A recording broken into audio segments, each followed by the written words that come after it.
How's it going, everyone? Welcome back to the channel. Today we got stories of spoiled kids. I know for a fact you'll enjoy it. So sit back, relax, subscribe to the channel if you're new, and let's just jump right into it. So we're going to call the subscriber who submitted the first story Teddy. So anyways, right, Teddy was a camp counselor at a camp he'd been going to for years. So Teddy at this camp, he had been going as a kid, and now he was finally a counselor as an adult. So this was Teddy's first rodeo. Basically, this was his first time ever being a camp counselor. So Teddy was a little bit nervous because, he had a lot of responsibility. He was kind of responsible if these kids did anything bad. He had to make sure that they were doing all right. And Teddy was a little bit nervous. So during orientation, Teddy found another camp counselor that was older, had done this program a couple times before, and he was kind of the mentor for the entire thing. And it turns out that this other guy, who we'll just call Ben, right, was actually actually turned out to be one of the camp counselors assigned in Teddy's group, because each group of kids had 2 to 3 camp counselors assigned with each other. So Teddy was pretty happy about this because he was nervous about the whole thing going down, and that made him feel a little bit better.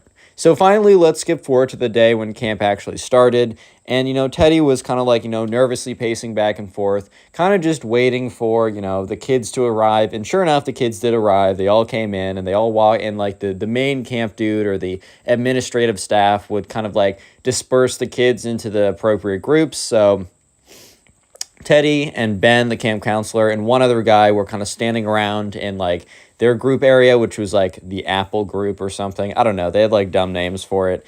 And Teddy was watching as all these kids started to come, walk over, and they're like, hey, what's up? And Teddy had to go immediately into camp counselor mode. No matter how nervous or concerned he was like, hey, what's up, guys? Welcome to Camp Clara. It's named my dog, so we're going to call it Camp Clara. Welcome to Camp Clara. Y'all are going to have such a great time. I can't even explain it. Stand around here, get to know each other, just talk around a little bit.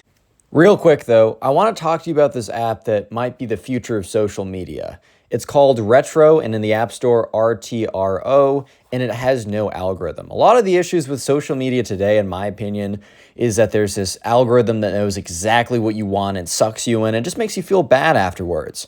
Think of it like what was good with old social media, all put together into one new platform. They have this feature called Retro TV that allows you to watch your favorite creators and brands, but kind of like OG Instagram or OG social media, it doesn't have this life-sucking algorithm that kind of just makes you feel bad at the end of the day. Also, there's a feature called Retro Circles that lets you get added to group chats with your favorite creators and kind of chat casually. It's like what used to be, but is now, which is super awesome. You guys should definitely download it. Go in the description or pin comment of this video to download the app. I'll be on there so you can say hi to me and maybe have a more personalized chat. And with that being said, let's get right back to it. But honestly, Teddy was pretty nervous about the whole thing. And that's when this girl comes over. And this girl, little did they know, was the granddaughter of someone who invented a very popular ice cream chain. It's not like Friendly's or something. It's not massive, but it's a very popular ice cream chain. I don't want to necessarily say what, because that would be giving away details. And don't speculate in the comments, because you will probably be wrong. It's very popular, but you might not know of it, right? So, to say the least, this grandfather was extremely successful. And, he took that money and grew it into even more money. He was very smart with it, too. So this granddaughter kind of had a inflated self of worth, kind of an inflated self-worth. And I don't mean she thinks that she's a good, that I don't mean she has self-worth. You should all have, you should believe that you're good, right? But she kind of had an inflated level where she believed that she was somehow above people just because her grandfather created this really cool thing. However, Teddy had no idea of any of this till later on in the story. So sure enough, this girl comes over. And we're just going to call her Spoiled Girl because if I have another name, I will literally forget it, and you guys get mad at me when I do that. So we're just going to call her Spoiled Girl for this. So Teddy's like, hey, how's it going? What's your name? And she's like, oh, my name's Spoiled Girl. Obviously says a real name, but, Teddy's like, oh, that's awesome. My name's Teddy. This is going to be super cool. I'm so excited. This is going to be awesome. It's kind of stuff like that. And eventually, it's time for Teddy and Ben and the other camp counselor to bring the Apple group over and to kind of bring them to the, what do you call it, the playground type area, because the camp was a day camp. And they had, the first day they were just kind of orientation. It was mostly just kind of fun activities for everyone to do. And so sure enough, they bring them over to the playground. And on the playground, it was a little bit run down. Like even Teddy admits it was a little bit run down because there was it was like, it took place on this old campus of this school. However, the school was kind of very low on funding. In fact, one of the reasons why the camp was able to go there every single year is that the school was very happy to have them there because they said, hey, if you use our campus, like, we want a little fee or a little percentage of what you guys make. Like, we're not asking for much. So the school was very happy to have Teddy's camp there because they needed the funding. But the thing was that, the playground was a little bit run down. The school thing was a little bit run down. It wasn't the greatest place to have the camp, but it worked, and there wasn't a lot of other options for them.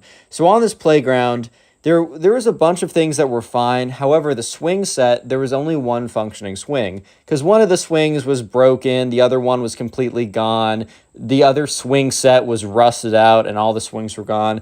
But on the first swing set, there was one totally fine swing. And that's when the spoiled girl, so they all, like the big group, the apple group, and it was like the apple group, the strawberry group, the banana group, whatever. It was the apple group's turn to go to the playground. And sure enough, before that, the apple group was waiting because the banana group went over there, and the apple group went around and said I forgot to say this earlier because this is important for the story, but before what did I say, the apple group? If I said something else, they're the apple group now. So before the apple group was allowed to go on the playground, the apple group played this game. And it was the spoiled girl, Teddy, Ben, and all the other kids in this group. And Ben was like, all right, guys, so we're going to wait. Since we're waiting to go on the playground because the banana group's there right now, I want everyone to go around, say your name, say your age, and say a fun fact about yourself. So Ben's like, all right, I'll start. My name is Ben, I'm 22 years old, and I am a film student in college. How about you, Teddy? Kind of passes it over, and Teddy's like, hey, my name's Teddy, I'm 19 years old, I skate in my free time. And it kind of went around the circle like that until it reached the spoiled girl. The spoiled girl's like, hey, my name's Spoiled Girl, says her real name, like Alice or something. I am 13 years old, and my grandfather founded the Clara the ice cream chain, which it's not a real chain, but like imagine one that's a lot bigger. And everyone was like, not everyone, about a third of the kids were like, oh, really? Like, I love going there. That's one of my favorite places to go. And like immediately Teddy was like, oh shoot, like that's pretty legit. And he looks over and he sees the spoiled girl's face, and she just kind of has this look of being like all proud or whatever. And Teddy could just know right away that like, okay, this girl definitely is carrying a bit of an ego, but who cares, bro? She's 13, like, her worldview is a little bit warped, like, whatever, man. As long as she's chill other than this, like, yeah, totally fine. I don't really care. So there's a bunch of people in the Apple group that were like, oh my god, like, you're so cool. I can't believe your grandfather made that ice cream place. I love going there with my parents. Stuff like that. So that's how Teddy and everyone else realized that she was the granddaughter of someone who owns a really cool fast ice cream chain.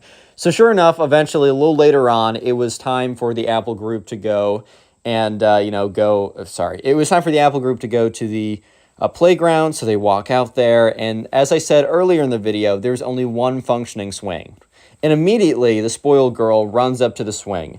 And, she sits in it. And Teddy's like, all right, well, just so you know, the swing's very popular. We're going to have to do like 5-minute rotations because like there's only one functioning swing. It's probably the most popular thing that anyone does here. So after 5 minutes, spoiled girl, I'm going to come back and then formal, like kind of just tell me like who else wants to be up and next in line. And I'll make like imaginary line in my head. So about like 5, 6, 7 other kids kind of form a line.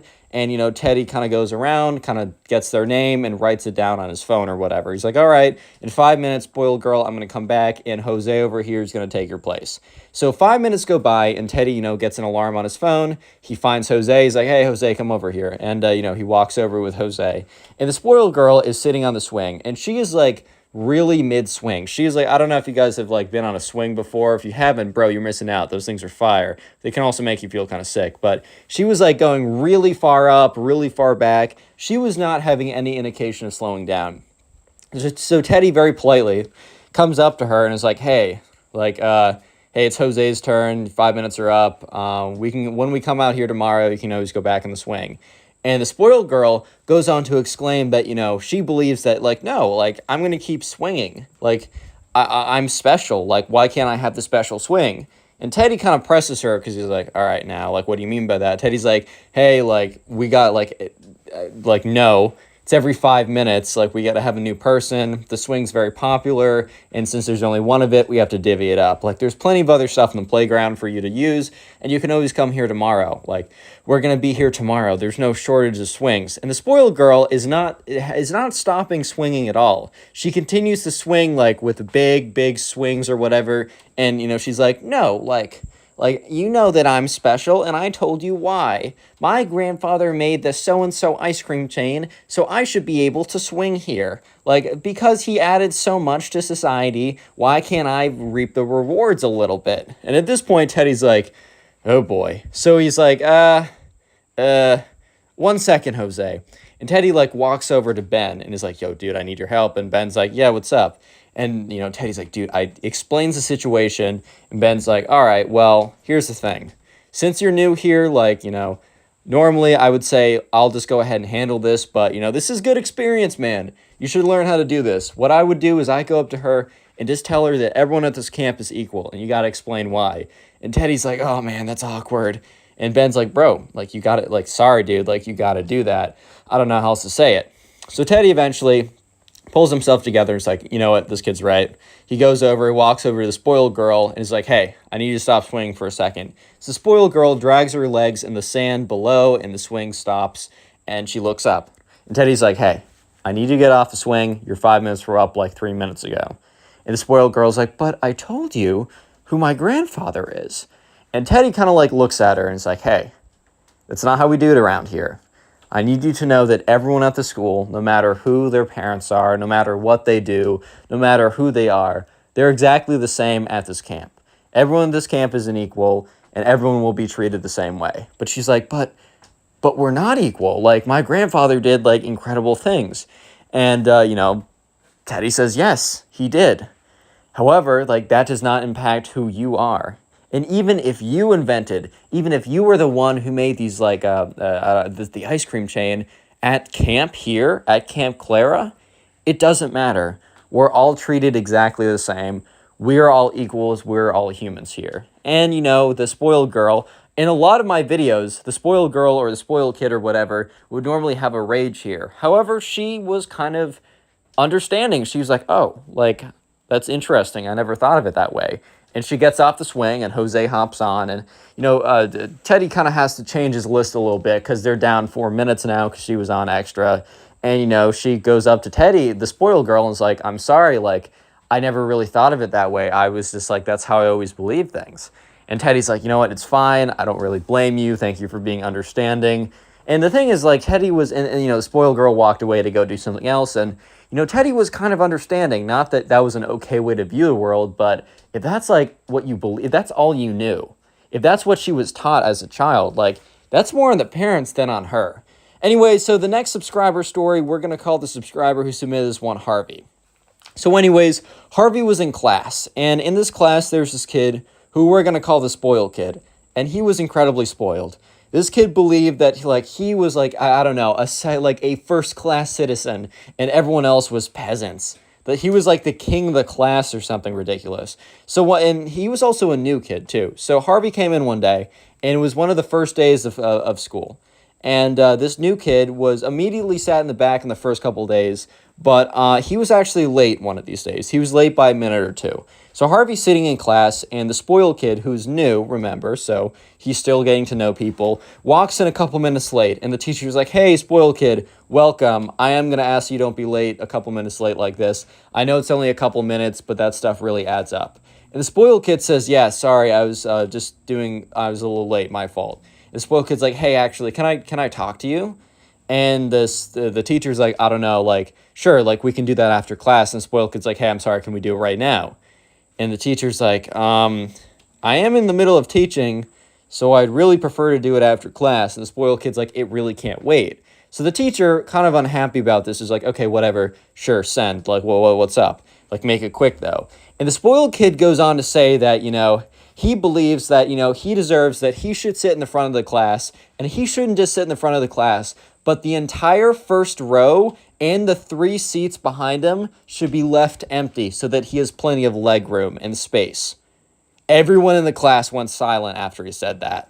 Real quick, if you made it this far into the video, comment spoiled down below. I just like to see how many people made it this far. And also, if you want to support the channel, the best way to do so is after this video, go ahead and watch another one of my videos. It really does support me. And let me know in the comment sections what you were doing while watching these videos. And most important, Spotify. We just launched it about a week ago. Every video on this channel goes up there, and they normally go up 1 or 2 hours early. So Spotify is the first link in the description. Please rate mine.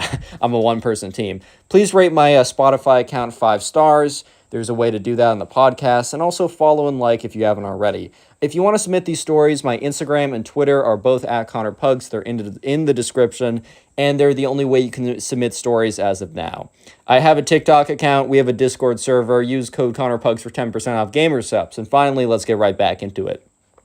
So Harvey's sitting in this class, and he's just looking at this kid, right, this spoiled kid, who is standing in front of the entire class at this point, basically demanding in front of everyone. And remember, he's the new kid here. He doesn't know anyone. He doesn't have any, like, social clout or anything. And that doesn't necessarily mean, I'm not saying that, like, if he was clouded up or something, or he was well-liked, that he could pull this off. I'm just saying that it's even more absurd because he wasn't well-liked. He didn't really have a rating yet. He was an unknown. And on the third day of class, he comes in and demands that he get the entire front row because why? Like, because he wanted it? Because he felt like he deserved it? Because... like, I just, like, Harvey was just so, like, dumbfounded by this. And the teacher looks at him, and the teacher literally says, like, why on earth would I give you that? Like, the teacher was genuinely, like, confused. The teacher genuinely wanted to know, why do you think you deserve that? And the teacher wasn't even trying to be, like, you know, inquisitive, because maybe the teacher was trying to set him up. One might be saying, oh, the teacher just wanted him to expose how, like, insane he is and how he lives in a different world and reality isn't a thing to him. But Harvey genuinely believes the teacher was just so thrown off guard by this kid demanding that the teacher genuinely wanted to know. And the spoiled kid, it's weird. The spoiled kid, Harvey tells me, doesn't even really flinch when he says the following. He says, like, I believe that, like, you know, like, I'm a first-class citizen and all the other people in this class are not. I'm not saying that I'm better than them. Actually, I am saying that I'm better than them. But don't take it personally, guys. And the spoiled kid looks at the entire class and is like, don't take it personally. And then the spoiled kid's like, please, like, it would really make me feel more comfortable if I had the entire front row to myself as well as the 3 seats behind me. Like, I'm not asking for the entire second row. I'm just asking for the first row and the 3 seats directly behind me. And the teacher looked at him and just kind of gave him this look of, like, is this a bit? Is this a comedy special? Like, dude, I seriously can't understand what's going on. And Harvey was sitting there and kind of just, like, looked at his classmates. And Harvey's friend Ben, who's sitting next to him, like, Harvey turns to him. He's like, bro, what on earth is going on right now? And Ben mutters under his breath. He's like, yo, this kid's crazy, dude. And Harvey looks up, and the spoiled kid almost has a look of, like, concern on his face. Not a look of concern because, like, oh, my God, I just said something insane, and my whole class is going to feel bad about, like, not going to feel bad, but my entire class is going to hate me. No. The look of concern was, oh, shoot, I might not actually get this. Like, I might actually not get the demand, the insane demand that I requested. And the teacher's just looking at the spoiled kid, and she just starts shaking her head. And she's like, no, I will not give you the entire front row. I will not, like, that's insane. And the teacher goes off a little bit on him. The teacher goes on to say, well, like, that's absurd and offensive that you think that you're some kind of first-class citizen and that everyone else in my class isn't. You know, I've just started to teach these kids, you know, I've seen them grow up over the last couple of years or whatever. Then, like, from the little experience I have, they're all great quality people. They're all really good kids. And I'm not so sure if, you know, if there are going to be different, like, classes of kids, I'm not sure, like, why they wouldn't be first class and you would be second class by the way that you're saying that. Was it necessary that she said that little part? No. But is she right? Yeah, low key. Like, if you're coming and thinking that you're better than someone else and saying that publicly, no, not so nonchalantly, there's definitely something wrong with you, man. And probably it's blaming on the parents in this case, but we don't know what the situation's like. And the spoiled kid is, like, taken aback a little bit. He's like, I'm sorry, ma'am, to offend you. I wasn't trying to be offensive with what I was asking. I just genuinely believe this, and it's to my comfort. And I think it's to the comfort of the rest of the class too. And, you know, some kid in the back of the class is like, we never agreed to this. And another kid's like, Miss Davenport, like, you're not actually going to give him that, right? And the spoiled kid turns to the class and is like, don't you want me to be comfortable? And Harvey's just looking at this kid, and Harvey can't tell if this kid is legitimately, like, one of the most clueless kids on the planet, or if this kid is trying to be, like, genuinely manipulative just to get what he wants. Harvey, at this point, honestly couldn't figure out which was which. So the teacher says, like, no, absolutely not. Like, sit down. Your requests will not be granted. The spoiled kid said, okay, well, I mean, the offer's always on the table, and it would make me more comfortable. The spoiled kid wasn't even having like a hissy fit about it. He wasn't having an insane tantrum or anything. He just genuinely kind of was like, okay, like if that's really how you want to do it, which is pretty insane in my opinion, but what are you going to do about it? Honestly, what are you going to do about it? So the kid sits in front of, the kid actually sits right in front of Harvey. And Harvey just turns to his friend and is just like, yo. And this kid starts like stretching back a little bit. You know how you're like in a seat or whatever? And Harvey had like some books that were on the edge of his desk. And when the spoiled kid like moved, because like the spoiled kid was like reclining back in his chair to stretch, the spoiled kid kind of bumps into Harvey's books a little bit. The spoiled kid makes a complete 180 and turns around, looks at Harvey. He's like, hey man, like, can you move your books out of my space? And Harvey just looked at this kid. Because remember, this kid was sitting in his chair and he leaned all the way back so that he would bump into the books on Harvey's desk. It wasn't like these books were like, I don't know, falling off of Harvey's desk, or these books were placed on, you know, the spoiled kid's desk. This kid leaned all the way back and bumped into stuff on Harvey's desk. And he said, can you like move that out of my space? Harvey, not trying to have any like confrontation or anything, kind of scoots his desk back a little bit. But at that point on, like, Harvey just knew that this kid was something else. So for the rest of the year, it's sad to say, but this kid, understandably, didn't make any friends. And about halfway through the year, he left the school because he wasn't making any friends. He wasn't having a good time. And his parents, put some, post on Facebook about how everyone was so cruel by not being friends with him, which in reality, right, people weren't friends with him because he said that they were all second-class citizens on the third day of class. Like, that's ridiculous. Sure, this kid wasn't necessarily, the meanest spoiled kid we've had on the channel, but Harvey kind of felt bad, but also kind of didn't feel bad, which is understandable.